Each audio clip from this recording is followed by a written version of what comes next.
You are kind, you are accommodating, yet you feel a strange lack of respect from others. It is not a coincidence, it is a consequence. Your instinct to be agreeable, to smooth over social friction, is being interpreted as a weakness. It is the hidden mistake that turns your best intentions into a social disadvantage. This happens because human interaction is governed by unspoken rules of value. We are wired to assess the value of everything, including people's time, opinions, and approval. When your approval is given too easily, when your yes is guaranteed, its perceived value drops to zero. Think of the colleague who always agrees to take on extra work. At first, they are seen as helpful. Soon, they are simply seen as the default person for unwanted tasks.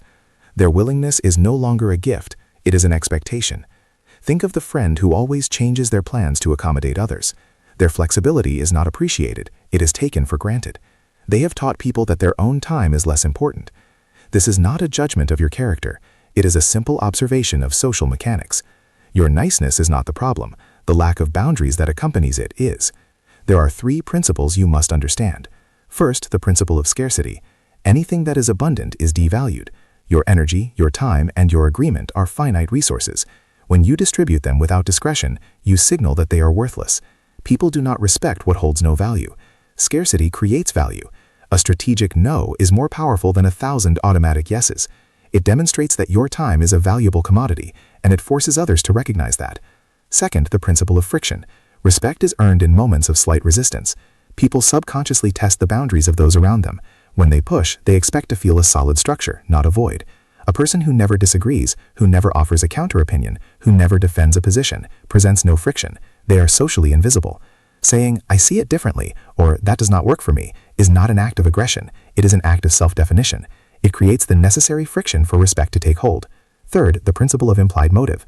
Constant agreeableness is rarely perceived as pure kindness. Instead, it is often interpreted as a bid for approval.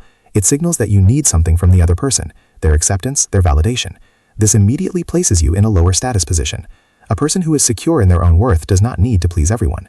Their kindness is a choice, not a need. It is offered from a position of strength, not supplication. The critical shift is not to become unkind, it is to stop being unconditionally available. The change occurs when you begin to operate from a place of internal validation, not a need for external approval. You start treating your own time and opinion with the same respect you offer to others. Respect is not given to the nicest person in the room. It is given to the person who quietly demonstrates that they respect themselves. Your actions will teach people how to treat you. So before you automatically agree to the next request, ask yourself one question. Does this serve my own well-defined values and goals? The answer will begin to recalibrate every relationship you have.